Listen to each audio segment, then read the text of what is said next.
All right, y'all. There go the postman right there. I got a letter I gotta send out, but I'll take it to the post office myself later. Welcome to the podcast with Soul. I'm Sean Xavier Gumby Sr. I own this channel. I run this channel. I'm the CEO and I'm the janitor. I'm everything. The podcast with Soul, Astigmatism in My Soul, Gumby Publishing, nor myself wish to defame, slander, libel, or cause harm to anybody. Today we're going to be coming from where we've been coming from all along. Never from our personal feeling, all right? It's going to always be from the paperwork, right? This is the Franks hearing, Volume 6, dated January 9th, 2017. It's a 192-page document. This is the cross-examining of Keith Cromer, United States of America versus Dion Gatlin, which we all know as Cuff out of St. Louis. So, Keith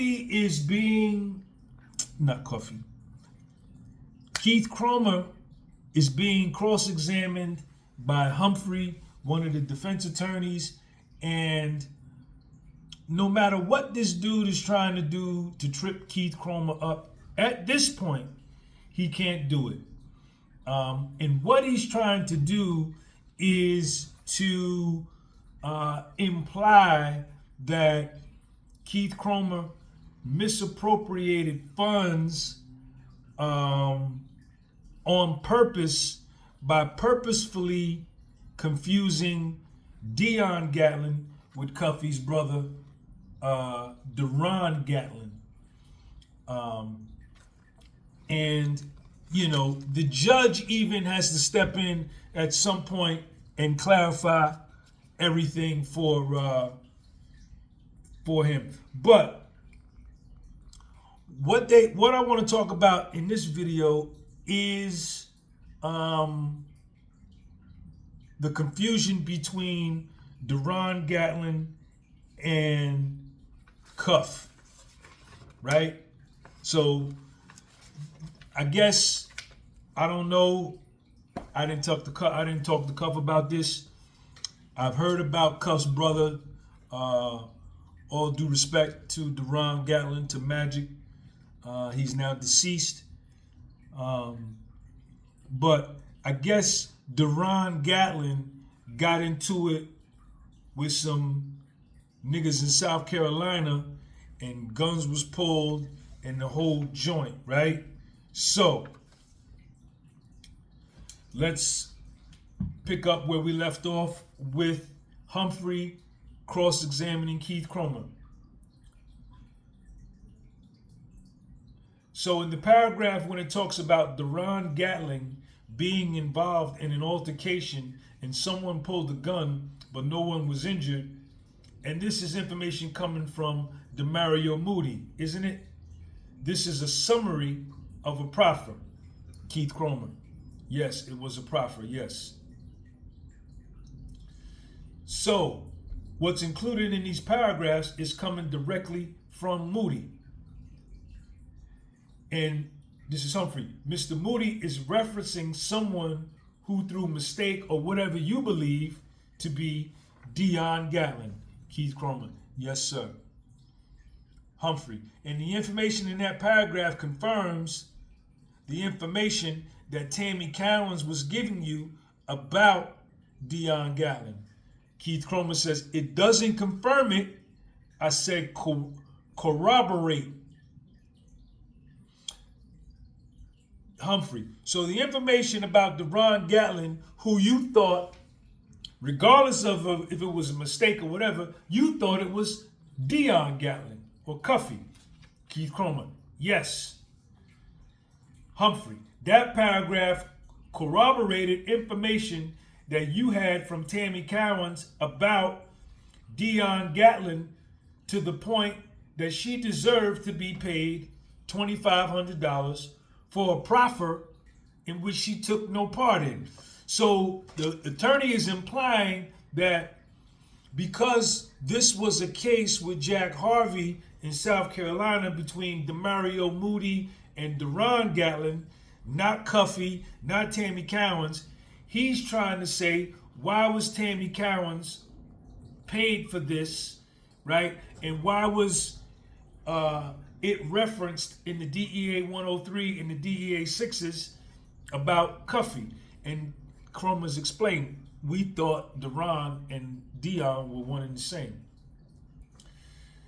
Keith Cromer, the answer is no, sir, because I already told you this was happening. We had already took a look. Fidel Suarez at the time was most important to us.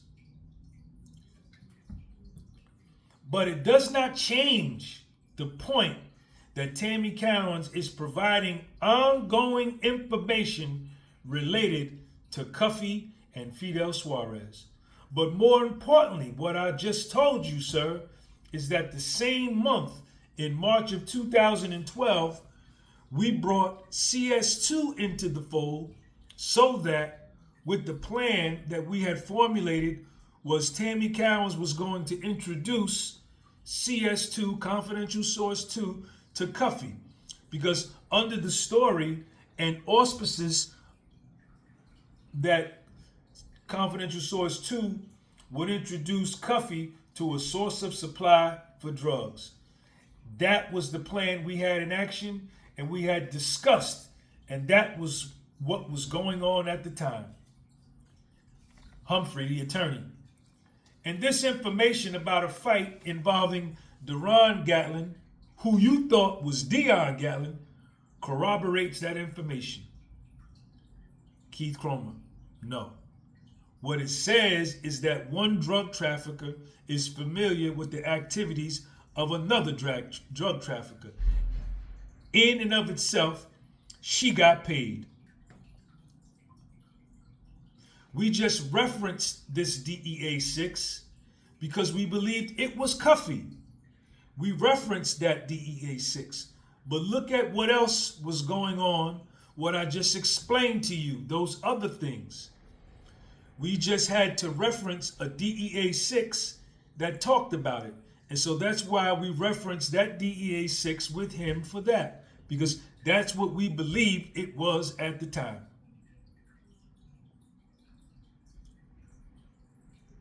Humphrey, okay, so in order to justify this particular payment for Tammy Cowins, you had to reference a DEA 6. Keith Cromer, no. Attorney Humphrey, even if this DEA 6 didn't reference anything specifically to Tammy Cowins or to Dion Gatlin, Keith Cromer, no, sir, that is not what I'm saying. The DEA 6 only is documenting information related to, we believe at the time, what the confidential source was providing. That didn't go towards the justification. Tammy Cowins' justification, this confidential source's justification for the payment was already in place because of what Tammy Cowins was doing already and was continuing to do. Humphrey, okay. So with what Tammy Cowins was doing already, then there would have been no need to reference this DEA 6 at all. Keith Cromer, why not? We're an intelligence gathering agency, and when you put different portions together, they don't have to all make sense at the time, but you reference that as a reference point so you could go back to and say, okay, this is another avenue of something to look at. It's just we believed at the time when this report was generated that we believed that Cuffy, Dion Gatlin, at the time, who they referred to in this totally separate interview. So that's why it was put in there and we refer back to it.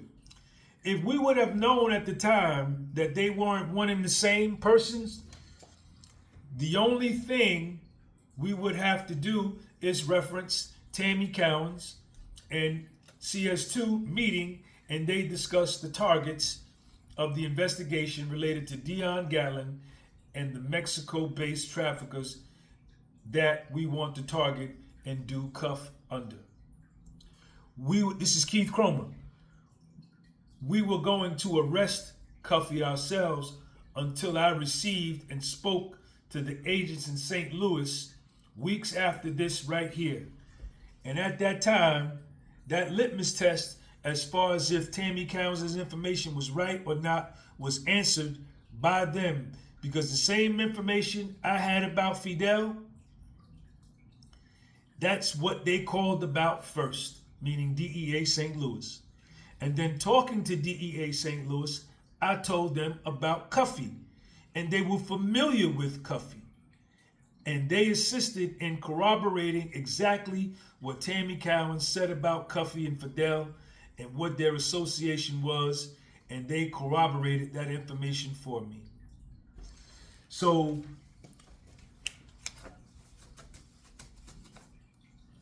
DEA St. Louis was already on to Cuff. And they were on to Fidel too. And when Keith Cromer and DEA Atlanta reached out to DEA St. Louis to ask them about Fidel Suarez, Cuffy's name came up, and then DEA St. Louis says, we're going to take it over.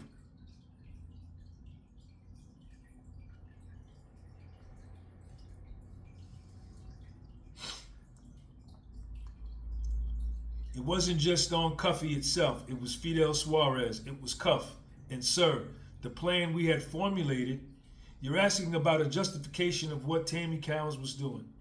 Tammy Cowins and CS2, we brought them together for the explicit purpose of introducing CS2 to Cuffy so that he can meet a source of supply for drugs directly that he can deal with. And it was going to be someone we was targeting that we already was up on a wiretap already. That would have been easy to do. That's what the whole plan of action was.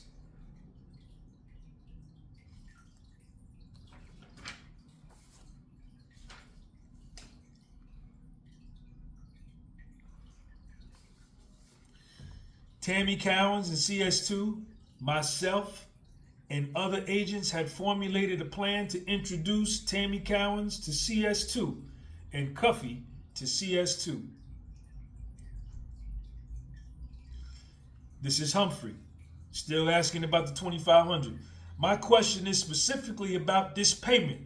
Could Tammy Cowins have received a payment of $2,500 without a reference to this DEA 6? This dude keeps going on and on and on about this payment. Keith Cromer. Yes, I just explained that to you. If I would have known in March of 2012 that the person in this report wasn't referenced to Cuffy, then we wouldn't have did this. We would have generated another 6 that referenced what Tammy Cowins was doing as far as other activity. But that was also documented as well as the other activity they was doing to further the investigation.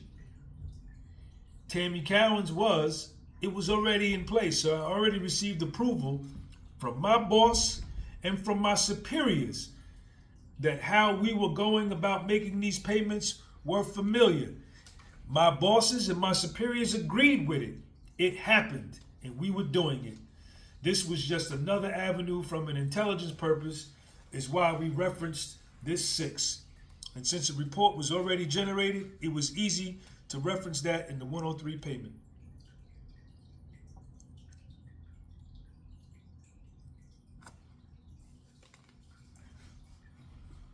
Keith Cromer.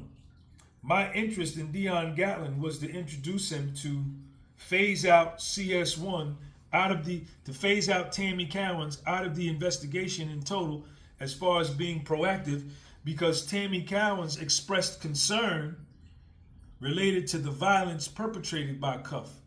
And so that's why I made a decision in March of 2012 to bring CS2 in as far as to make the introduction to Cuff.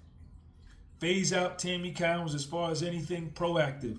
Let CS2 take over the reins from that point.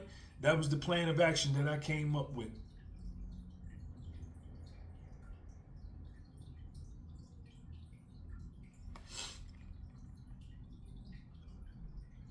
What I just told you, the plan of action at the time was to introduce CS2 into the fold so she could be introduced to Cuff. So I guess CS2 is a female. That wasn't going to occur until we were contacted, or I was in contact with DEA St. Louis in reference to Fidel initially. And then we talked about Fidel. And then Cuff came up in that conversation as well during that time. So we, DEA Atlanta, we stopped what we were planning to do and passed the football to DEA St. Louis. So after all of this, the judge, because the judge, me reading this, it becomes monotonous to me to keep reading over and over that this defense attorney is asking Keith Cromer the same question, but in a myriad of different ways, trying to trip him up. Keith Cromer's going to get tripped up later, but so far everything is intact. So the judge steps in and says, let me read you what she says, because she's even tired of it.